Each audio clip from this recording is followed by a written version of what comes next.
What's going on, everybody, and welcome back to another episode. Today it's a really nice day, although it's like in the 20s or something like that. Yeah, it's pretty cold, and as you can tell, there is some dusting of snow on the ground. Kind of sucks, but you know what? It is what it is. We have a nice garage that we work in, so I'm not really worried about it. You know what I'm saying? But yeah, I do have the heater going. I've been using the AC unit to kind of heat this space, but now we won't really have to do that since the in-laws brought me some pellets, so we could actually use the pellet stove. So yeah, I'm really excited. But back to the STI project. Do have a couple things going. As you saw from the last episode, we tried to bleed the clutch slave cylinder in there, and we put a new one in. That didn't really solve my problem. But you know what's weird about this whole situation is that I want to say if I get it bled or have it, you know, it's bled, that it will be good, the trans. But I have no idea. I really don't. All of the what do you want to call those, all of my suggested like things or whatever, all my research shows me that would be the problem with this car, but I have no idea. I really don't. Like, I'm leaning towards a yes, but I think that I'm probably gonna have somebody just do it and call it a day, because as of right now, you guys haven't really taken a ride with me yet, but it does pull a little bit to the left. And what else? The TPMS light is on, so I got to get that cleared, just because I do have this. These are the stock wheels, but I have snows on them, so like I don't know if one of them's not reading or whatever the case is. I have no idea. And plus, in my state, obviously you guys know or do not know, but every year they have an annual inspection, so I have to go through and have somebody actually put an inspection sticker on my car. But yeah, that is not the case with today's video. Today's video, we're gonna be working on this bad boy. This wire here, or this air hose here, really making me mad, because like I keep moving it around, but it does go to this boost gauge here, which I don't like. So I think what we're gonna do is it's a glow shift gauge. It's a glow shift gauge. So what I'm gonna do is I'm gonna pull that out, because I don't really like it. I never have. Don't think I ever will. But I do have something over here on the workbench. Well, not on the workbench, but yeah, we have something. All this stuff. But yeah, I've had it for a little bit now. But it is a second hand.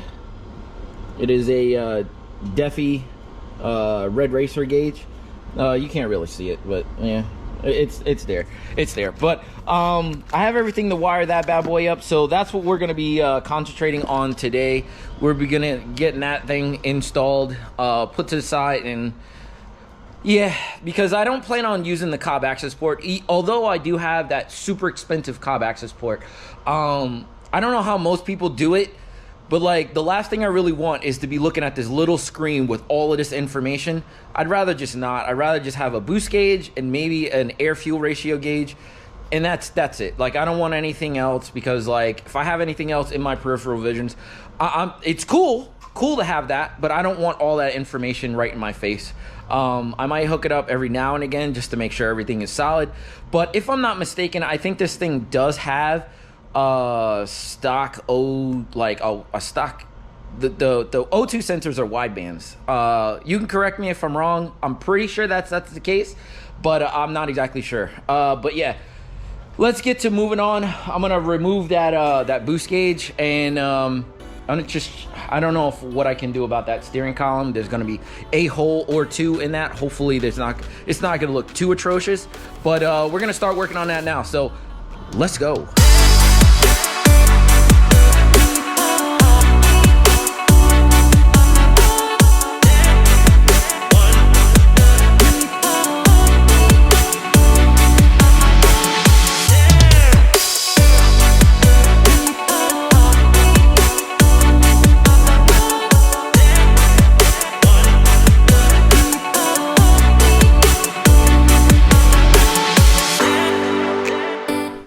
guys, so here we are. I had to actually take the bottom piece off of here so I could actually move this bad boy up and down.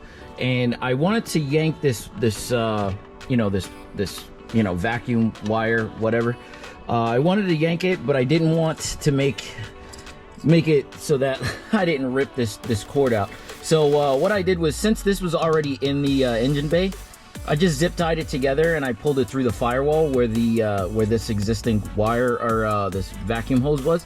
So it was really easy, but I didn't want to do that on camera. I just wanted to take my time, make sure I got it through the firewall without actually ripping the wires off. So this wire here is the I'll show you here.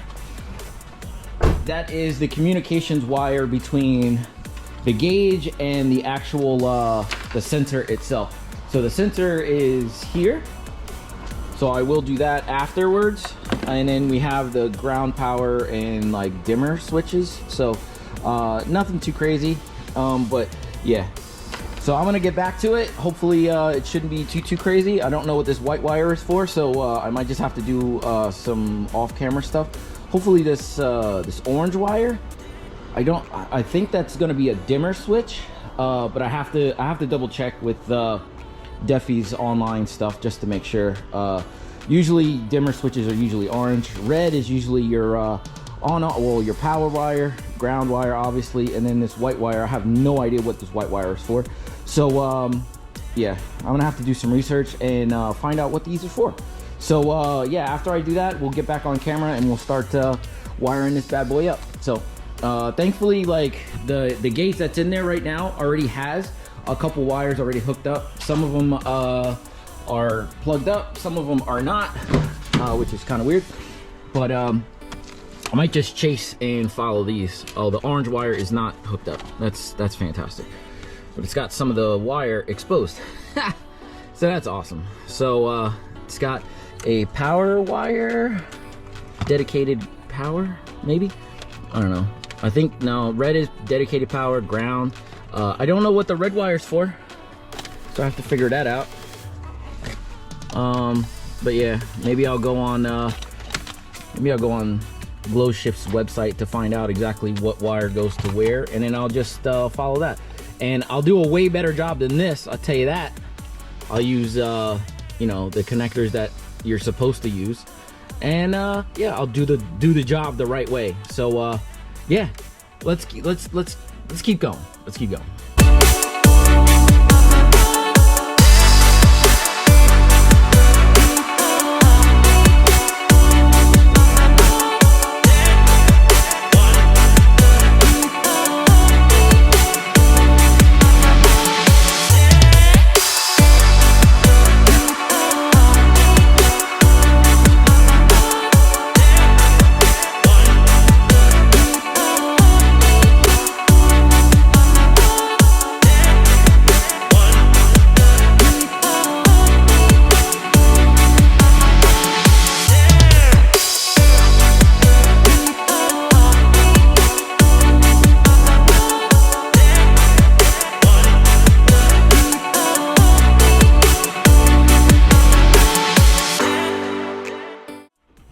All right, ladies and gentlemen, so I'm at the point where I need to figure out where I'm gonna put this bad boy.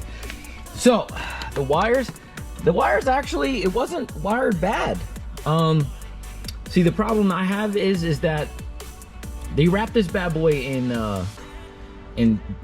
this black tape, electrical tape, and I've never really been a fan of electric tape unless it's like holding a serious bundle, not something like this. So these bad boys were good the way they are, and I did the same exact thing.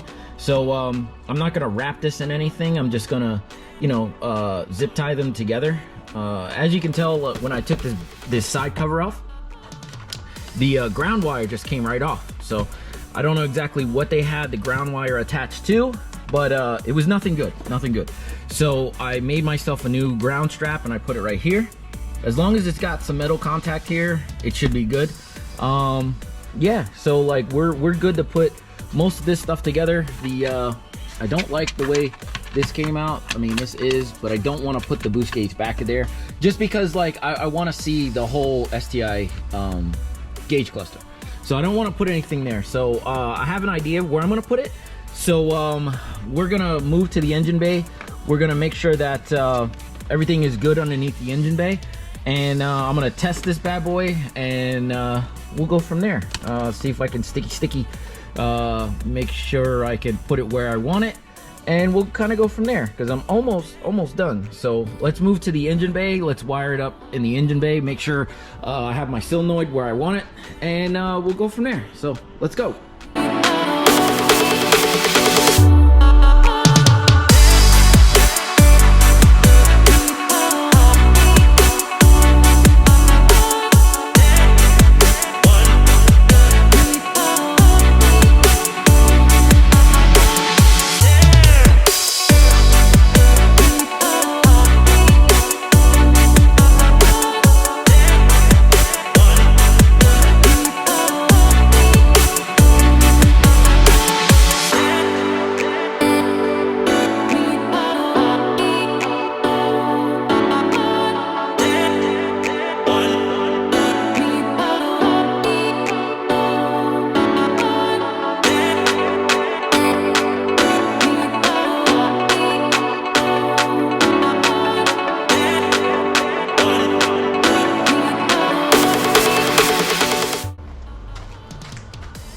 Alright people, so let me go through what I did here. So the one thing that you want to try to avoid as much as you possibly can is this line here. That line off the intake manifold goes to the fuel pressure regulator, and I really didn't want to mess with that. Other line I didn't really want to mess with was the blow-off valve line. So it sits back here on the blow-off valve, goes right into the intake manifold. So didn't want to mess with that either. So the one line I did mess with was this one up front, as you can tell. And what I did was I had to open up the hole for the boost, you know, like solenoid. So or the boost gauge sensor. So I you know, bolted it right up to here. Zip tied underneath, and I ran the wire underneath, and I ran it over here, and I ran the wire up through here, and I'll probably have to put another zip tie or two up in here before it goes into the firewall. But yeah, I think it's a clean installation. So far, so good. So I'm gonna finish off inside, and I'm gonna find a spot to put this. Yeah, I'm lacking a couple raw materials, so I gotta go to the store and I gotta get some stuff, or I gotta find what I need, and then I'll finish up this project and I'll show you guys how it went. So just give me a minute. All right guys, I'm gonna make this one real quick before my battery dies. So I got it all done, and I think it looks amazing. So let me know what you guys think.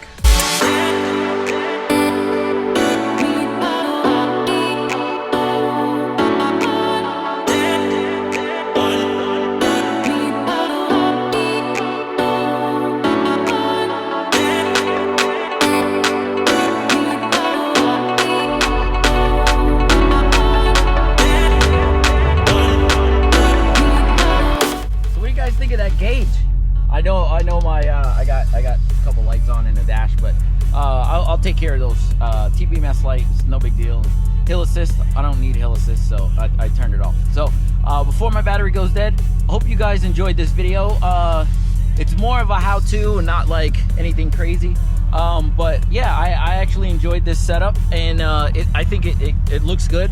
The Red Racer Defi gauge looks fantastic in this car. It definitely fits it for sure. But yeah, I gotta do something about this. You see this? There was a little, like, I don't know what you want to say. It was probably there to hold the you know, the cob access port or whatnot, but I gotta clean up all that glue off there. So yeah, hopefully you like this video. Hopefully you learned something from it on how to do the install of your Defi Red Racer gauge inside your STI. But yeah, if you like this video, like, comment, subscribe, maybe give me a thumbs up, and I'll see you on the next one. Deuces.